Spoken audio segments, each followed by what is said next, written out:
Bismillahirrahmanirrahim. Assalamualaikum. Hai.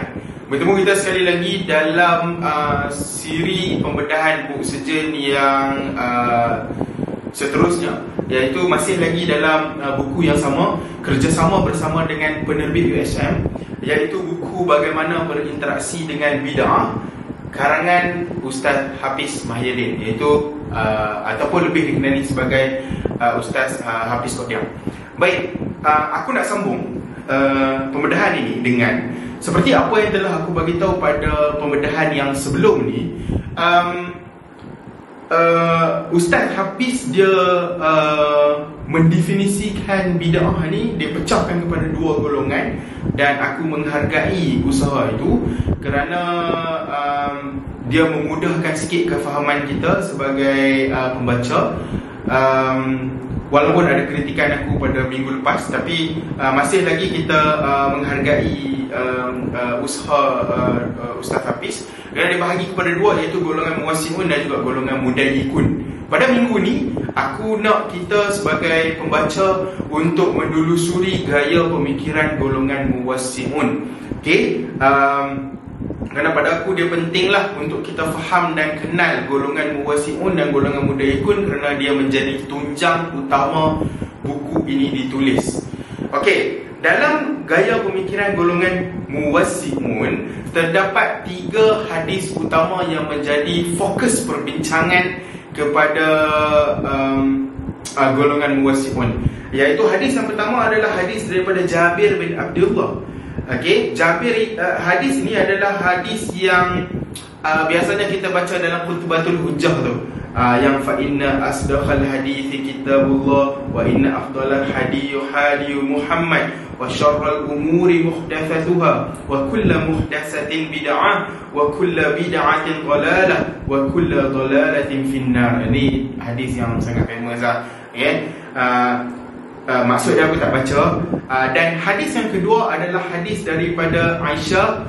Sesiapa yang bermaksud siapa yang mengadakan, iaitu mencipta dalam urusan agama kami ini perkara yang bukan daripadanya, maka ia ditolak.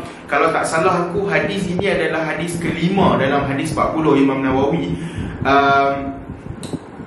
Dan hadis yang ketiga adalah hadis daripada Jarir bin Jabir, hadis Jarir Ibni Abdullah. Barang siapa yang melakukan, iaitu merintis dalam Islam sesuatu perkara yang baik, maka ia mendapat pahala daripada perbuatan baik tersebut, dan ia juga mendapatkan pahala dari orang yang mengikuti selepasnya tanpa dikurangkan. Baik, ini adalah 3 hadis utama. Menurut penulis, ini adalah 3 hadis utama yang menjadi tunjang golongan muwassim'un. Baik, apa yang menarik adalah di muka surat 44, penulis dia ada explain, okay? Dia ada explain bagaimana 3 hadis utama tadi itu, macam mana 3 hadis utama itu difahami oleh golongan muwassim'un. Okey, dalam pemahaman golongan muwassim'un, muhdatsah yang disebut dalam hadis Jabir tadi, iaitu aku baca balik hadis tu, wa kullu muhdatsatin bid'ah tu, muhdatsah yang disebut dalam hadis Jabir itu ialah muhdatsah yang menyalahi nas-nas, prinsip-prinsip dan maqasid syariat Islam. Okey, ada 3 poin penting di muka surat 44 ni, iaitu hujah pentakrifan golongan muwassim'un. Okey, pemahaman golongan muwassim'un, mereka berhujah dengan 3 poin penting itu. Yang pertama iaitu perkataan ma laisa minhu dalam hadis Aisyah tadi. Okay, tadi aku tak baca dalam bahasa Arab, tapi dalam bahasa Melayu dia tadi aku dah baca, iaitu hadis yang kedua yang aku baca tadi. Perkataan ma laisa minhu dalam hadis Aisyah adalah khaid, iaitu pembatasan yang menyifatkan ciri-ciri muhdatsah yang ditolak. Ialah hadis yang tidak berasaskan sebarang dalil Al-Quran dan juga sunnah. Pada mereka, okay, pada golongan muwassim'un, ada 2 jenis muhdatsah, iaitu yang bukan daripada agama, dan yang kedua yang diiktiraf daripada agama.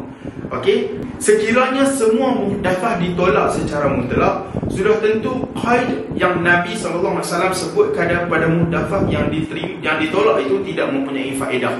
Kalau tidak, lebih baik Nabi berkata, man ahdatha fi amrina hadza syai'an fa huwa rad.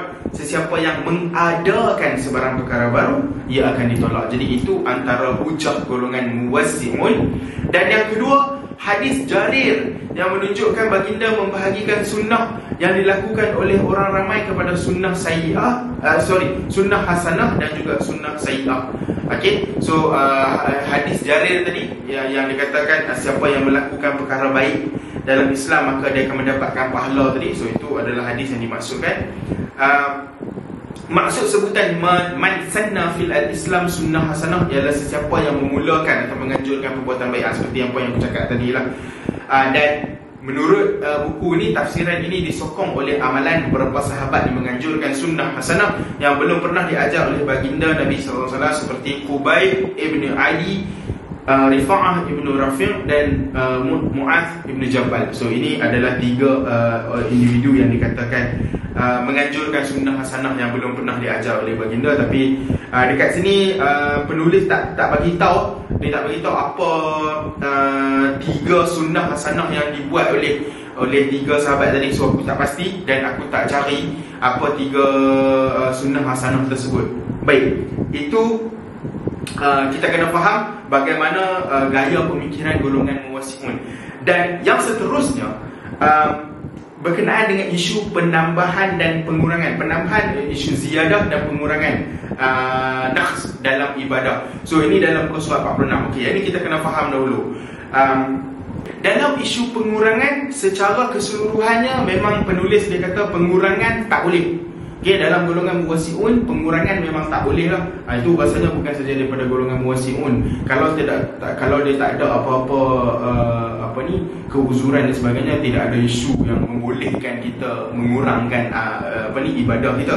Macam contoh yang dia bagi tahu kat sini, sebarang pengurangan terhadap kerangka ibadah yang telah ditentukan oleh syarak adalah haram dilakukan dan dianggap bid'ah. Contohnya mengurangkan bilangan jumlah rakaat dalam solat fardu, jumlah hari puasa di bulan Ramadan. So ini perkara biasa yang bukan saja muwassi'un tetapi keseluruhan umat Islam mempercayai dan memahami isu pengurangan ini. Tapi dalam isu penambahan, iaitu dalam isu ziyadah, okey, dia bahagikan kepada dua. Golongan muwassi'un ataupun penulis membahagikan kepada dua, iaitu yang pertama adalah muttasilah, iaitu dia terjadi sekali dengan ibadah asal. Contohnya menambah bilangan rukuk dan sujud. Okey, ini ada poin penting yang aku nak bagi tahu kat sini ya. Okey, untuk muttasilah, contohnya melakukan penambahan bilangan rakaat, rukuk dan sujud, kalimat baharu dalam azan sehingga mencacatkan strukturnya. Ini poin penting sebab baru-baru ni terjadi polemik penambahan sayyidina dalam azan. So itu adalah baru bagi aku dan ia sudah azan tu dah disyariatkan macam tu. Jadi penulis ni dah bagi tahu dalam ni bahawa penambahan tu adalah teks baru. Tapi dia kata kat sini dia ada jugalah letakkan something untuk kontrol apa yang dia bagi tahu kat situ.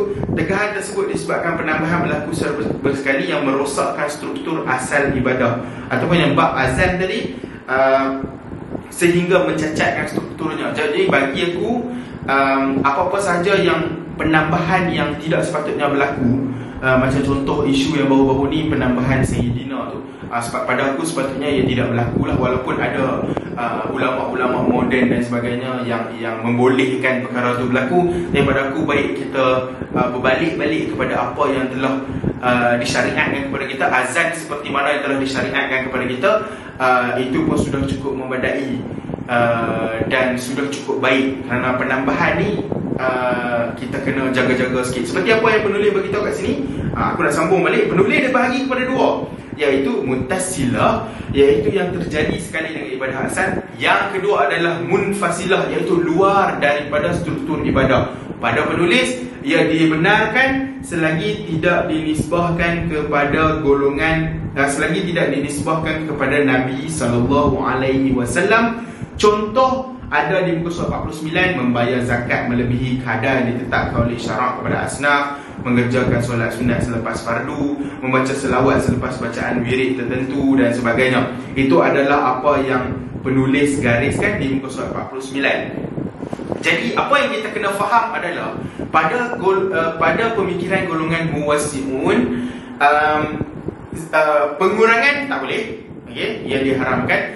Tetapi dalam penambahan dia bahagi kepada dua, iaitu muttasilah dan juga munfasilah. Muttasilah adalah dia jadi sekali dengan ibadah yang asal. Contoh solat, hang tak boleh tambah rukuk, hang nak buat rukuk jadi dua tak cukup, rukuk dua pula, rukuk satu tak cukup, hang nak buat dua, ataupun sujud tak cukup dua, hang nak tambah 4, tak boleh. Subuh nak buat 2 tak cukup, nak tambah 5, tak boleh.